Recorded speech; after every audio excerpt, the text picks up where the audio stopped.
আসসালামু আলাইকুম। কেমন আছেন সবাই? আলহামদুলিল্লাহ আমি ভালো আছি। রান্না কম বেশি আমরা সবাই জানি। একেক অঞ্চলের রান্না একেক ধরনের।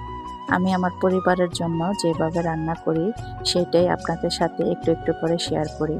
মগজ আমি এভাবে ভাজি করি। প্রথমে আমি মগজটাকে সিদ্ধ করে নিব সামান্য হলুদ আর লবণ দিয়ে। সিদ্ধ হয়ে যাওয়ার পর একটা বাটিতে তুলে নিব। এখন একটি কড়াইতে তেল গরম করে কিছু পেঁয়াজ কুচি দিয়ে দিব। পেঁয়াজটি একটু ভাজা হওয়ার পর কাঁচামরিচ, এলাচি, দারচিনি, তেজপাতা দিয়ে দিব ১ চামচ পেঁয়াজ বাটা, রসুন বাটা, আদা বাটা, ধনিয়ার গুঁড়া, জিরার গুঁড়া দিয়ে ভালো করে মিশিয়ে নিব। মেশানোর পর হলুদ, লবণ, মরিচ, গোলমরিচের গুঁড়া দিয়ে একটু পানি দিয়ে আমি ঢাকনা দিয়ে ঢেকে দিব মশলাটা কষানোর জন্য। মশলাটা কষানোর পর আমি এখানে চটকানো মগজটা দিয়ে দিব। দিয়ে ভালো করে নেড়ে ঢাকনা দিয়ে ঢেকে দিব অল্প আছে ১০ মিনিটের জন্য। ১০ মিনিট পর ঢাকনাটা তুলে আমি ভালো করে নেড়ে চেড়ে নেব।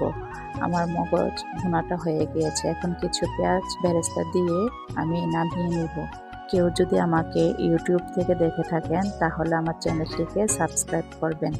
আর আমার ভিডিও যদি আপনাদের কাছে ভালো লাগে লাইক করবেন, কমেন্ট করবেন, শেয়ার করবেন। আসসালামু আলাইকুম। আল্লাহ হাফেজ।